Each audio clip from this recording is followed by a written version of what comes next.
আমরা প্রায় ভাবি জীবন মানেই হলো কেরিয়ার, ক্ষমতা আর টাকা পয়সা। পাওনাদারকে ভয় পাই, ক্ষমতাশালীকে ভয় পাই, বসকে ভয় পাই, প্রতিযোগিতাকেও ভয় পাই। ভাবি এইগুলোই জীবনেরই বড় চ্যালেঞ্জ।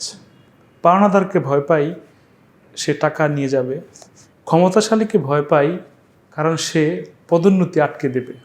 কিন্তু বার্ধক্য, অসুস্থতা, আমাদের যদি ভয় পেতেই হয়, শুধুমাত্র বার্ধক্য অথবা অসুস্থতাকেই ভয় পাওয়া উচিত। অসুস্থতাকে কিংবা বার্ধক্যকে ভয় পাওয়ার বিষয়টা একেবারেই আলাদা। এর মানে এই হলো যে আপনি একটা সময়ই আপনার সবচাইতে বড় শত্রু হয়ে যাবেন। যেই দেহটিকে নিয়ে আপনি স্বপ্ন দেখেন, পৃথিবী জয় করার মতো প্রভাব দেখান, সেই দেহটিই আপনার একসময় হয়ে যাবে বোঝা। যার স্বাস্থ্য আছে তার আশা আছে, আর যার আশা আছে তার সব কিছুই আছে। তাই ক্ষমতা কিংবা ভবিষ্যৎকে ভয় পাবেন না। ভয় যদি পেতে হয়, বার্ধক্যকেই পান।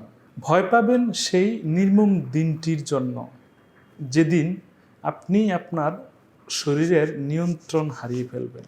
বার্ধক্যকে ভয় করুন, নিজের যত্ন নিন।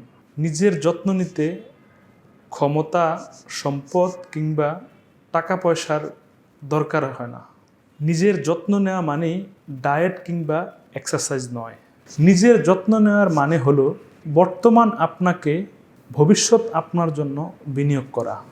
আজ যদি একটি গাছ রোপণ করেন, কাল সেই গাছের ছায়াতলে আপনি বসবাস করবেন, আর সেই গাছটি হলো আপনার স্বাস্থ্য।